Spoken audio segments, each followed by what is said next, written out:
KPCC ಅಧ್ಯಕ್ಷ ಮಾಡುವಂಥದ್ದು ಹೈಕಮಾಂಡ್ಗೆ ಬಿಟ್ಟಿರುವಂಥದ್ದು. ಹೈಕಮಾಂಡ್ ಯಾರನ್ನ ನಿರ್ಣಯ ಮಾಡ್ತದೆ ಸೂಕ್ತ ಕಾಲದಲ್ಲಿ ಅವರು ಅಧ್ಯಕ್ಷರಾಗ್ತಾರೆ.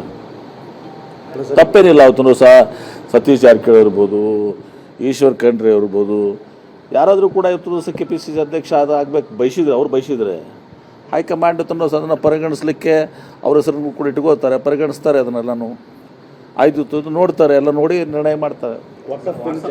ಹಲವಾರು ವಿರೋಧದ ಬಗ್ಗೆ ಮತ್ತೆ OIC ಅವರು ಏನು ಮಾಡಿದ್ದಾರೆ, ಸುಪ್ರೀಂ ಮೊರೆ ಹೋಗಿದ್ದಾರೆ. ನೋಡಿ, ಸುಪ್ರೀಂ ಕೋರ್ಟ್ ಮೊರೆ ಹೋಗೋದು ಬೇರೆ.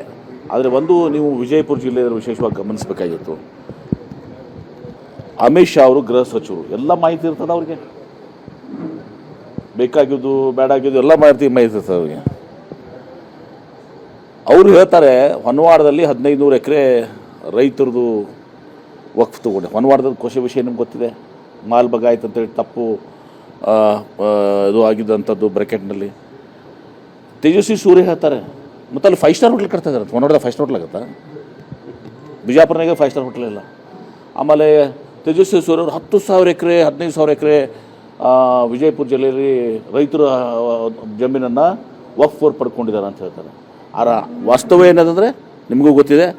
ಸುಮಾರು 12,000 ಎಕರೆ ವಿಜಯಪುರ ಜಿಲ್ಲೆಯಲ್ಲಿ ವಕ್ಫ್ನವರು ಇಂಡೀಕರಣ ಮಾಡ್ಕೊಂಡು ನೋಟೇಷನ್ ಮಾಡ್ಕೊಳ್ಳೋದು, ಎಂಟ್ರಿ ಮಾಡ್ಕೊಳ್ಳೋದು ತಮ್ಮ ಇದರಲ್ಲಿ ಸುಮಾರು 10-12,000 ಕೋಟಿ ಲ್ಯಾಂಡ್ ಗ್ರ್ಯಾಂಟ್ನಲ್ಲಿ ಇದರಲ್ಲಿ ನಾವು ಹಂಚಿದ್ದೀವಿ. ನಿಮಗೆ ಅದೆಲ್ಲವನ್ನು ಬಿಚ್ಚಿ ಮುಂದಿಟ್ಟಿದ್ದೀವಿ.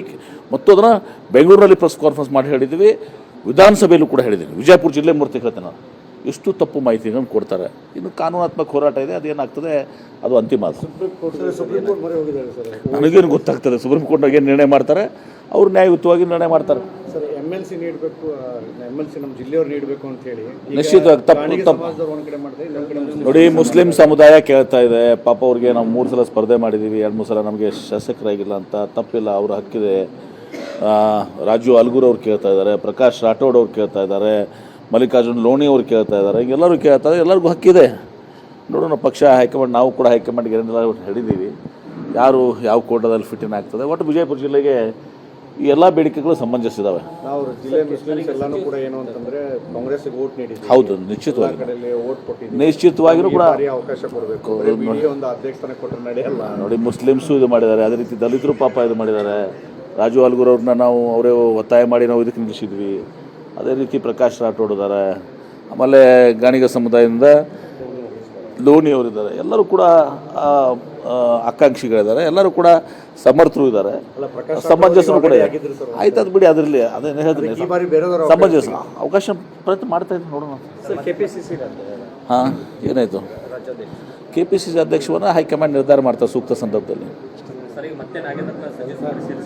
ಹಾಂ, ಅದೆಲ್ಲವೂ ಕೂಡ ಹೈಕಮಾಂಡಲ್ಲಿ ಒಂದು ದಿವಸ ಯಾರನ್ನ KPCC ಅಧ್ಯಕ್ಷ ಮಾಡಬೇಕು, ಯಾರನ್ನ ಮಂತ್ರಿ ಮಾಡಬೇಕು, ಯಾರನ್ನ ಬಿಡಬೇಕು, ಏನಾಗಬೇಕು, ಎಲ್ಲವೂ ನಮ್ಮ ಪಕ್ಷದಲ್ಲಿ ಹೈಕಮಾಂಡ್ ಏನು ನಿರ್ಣಯ ಮಾಡ್ತದೆ ಅಂತಿಮ. ಅದು ಸಚಿವ ಸಂಪುಟ ಯಥಾಸ್ಥಿತಿ ಕಾಯ್ಕೊಂಡು ಹೋಗ್ಬೇಕಂತ ಹೈಕಮಾಂಡ್ ಸೂಚನೆ ನೀಡಿದೆ ಅಂತ. ನನಗೆ ಗೊತ್ತಿಲ್ಲಪ್ಪ. ನಮ್ಗಿಂತ ಜಾಸ್ತಿ ನಿಮಗೆ ಗೊತ್ತಿರ್ತದೆ. ನಾವು ಜಲ್ಲಾಗಿದೆ, ಮತ್ತು ನನಗೇನು ಅಲ್ಲಿ ಅನಿಸಿಲ್ಲ ಅದೇನೋ ಅವ್ರ ಬಗ್ಗೆ. ವಿಜಯಪುರ ಜಿಲ್ಲೆ ಅದ್ರ ಬಗ್ಗೆ ಬಹುಶಃ ಚರ್ಚೆನೇ ಆಗಿಲ್ಲ. ಬಹುಶಃ ಚರ್ಚೆ ಆಗಿದೆ, MLCಗಳ ಬಗ್ಗೆ ಸ್ವಲ್ಪ ಒಂದು ಚರ್ಚೆ ಆಗಿದೆ. ವಿಜಯಪುರ ಜಿಲ್ಲೆಯಲ್ಲಿ 14 ಉಚ್ಚಾಟನೆ ಖಂಡಿಸಿ ಬೃಹತ್ ಸಮಾವೇಶ ಮಾಡ್ತೀವಿ. ನಮಗೇನು ಸಂಬಂಧ ಇದೆ? ಮುಂದಾಗಿದ್ದಾರೆ. ನಮಗೇನು ಸಂಬಂಧ ಇದೆ? ಅಲ್ಲ, ಎಲ್ಲೋ ಮತ್ತೆ ಬಿಜೆಪಿಗೆ ಇದರಿಂದ ಲಾಭ ಆಗುತ್ತೆ, ಮತ್ತು ಕಾಂಗ್ರೆಸ್ ಯೂನಿಟ್ ಹಾಕ್ಲಿಕ್ಕೆ ಈ ರೀತಿಯ ಸಮಾವೇಶ ವಿಜಯಪುರದಲ್ಲಿ ಸಮಾವೇಶ ಹಮ್ಮಿಕೊಳ್ತಾರೆ. ಯಾರ್ದು? ಒಳ್ಳೇದಲ್ಲ, ಜೋರಾಗಲಿ ಸಮಾವೇಶ. ಯತ್ನಾಳ್ ಅವರು ಹೊಸ ಪಕ್ಷ ಕಟ್ಟಬೇಕು, ಅದು ಒಳ್ಳೇದದು. ಹೊಸ ಪಕ್ಷ ಕಟ್ಟು 224 ಅಭ್ಯರ್ಥಿಗಳನ್ನ ರಾಜ್ಯಾದ್ಯಂತ ಅವ್ರು ನಿಲ್ಲಿಸಬೇಕು. ಹಾಂ, ಕಟ್ಟಲಿ. ಹಿಂದೂ ಪಾರ್ಟಿ. ಹಾಂ, ನಮಗೆ ಯಾಕೆ ನಮ್ಗೆ ಅವ್ರಿಗೆ ಸಂಬಂಧ ಇಲ್ಲ. ಕಟ್ಲಿ ಅಂತ ಹೇಳ್ತೀವಿ, ಶುಭ ಹಾರೈಸ್ತೀವಿ. ಅವ್ರು ಹೊಸ ಪಕ್ಷ ಬೇಗ ಹೊಸ ಪಕ್ಷವನ್ನು ಕಟ್ಟಲಿ, ಹಿಂದೂ ಪಕ್ಷವನ್ನು ಕಟ್ಟಲಿ, ಒಳ್ಳೇದಾಗಲಿ. ಎಲ್ಲ 224 ಸ್ಪರ್ಧೆ ಮಾಡಿ ಅಧಿಕಾರಕ್ಕೆ ಬರಲಿ ಪಕ್ಷ.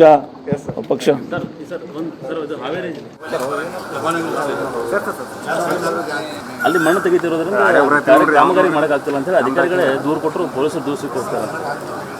ಮಾತಾಡ್ತೀನಿ, ನಾನು KDB ಅಧಿಕಾರಿಗಳ ಜೊತೆ ಮಾತಾಡ್ತೀನಿ, ಅಲ್ಲಿ SP ಅವ್ರ ಕೂಡ ಮಾತಾಡ್ತೀನಿ. ಆ ಮಣ್ಣು ತೆಗಿತಾ ಇರೋದ್ರಿಂದ ಅಲ್ಲಿ ಕಾಮಗಾರಿ ಸಹಿತ ಭಾಳಷ್ಟು ಸಮಸ್ಯೆ ಆಗ್ತದೆ, ಇಂಡಸ್ಟ್ರಿಗಳು ಬರ್ತಾ ಇಲ್ಲ ಅಂತ. ನಿಶ್ಚಿತವಾಗಿಯೂ ಕೂಡ ನಾನು ಅಟೆಂಡ್ ಮಾಡ್ತೀನಿ. ನನ್ನ ಗಮನಕ್ಕೆ ಈಗ ನೀವು ತಂದಿದ್ದೀರಿ, ನನ್ನ ಗಮನಕ್ಕೆ ಇರಲಿಲ್ಲ ಇದು. ನಾನು ಮಾತಾಡ್ತೀನಿ, SP ಅವ್ರಿಗೆ, DC ಅವ್ರಿಗೆ ಮಾತಾಡಿ ಇನ್ನೂ ಸರಿಪಡಿಸುವಂಥ ಕೆಲಸ ಮಾಡ್ತೀನಿ.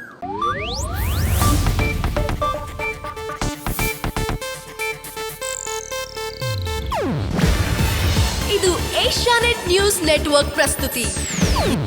ನೀವು ನೋಡ್ತಿದ್ದೀರಾ ಏಷ್ಯಾ ನೆಟ್ ಸುವರ್ಣ ನ್ಯೂಸ್.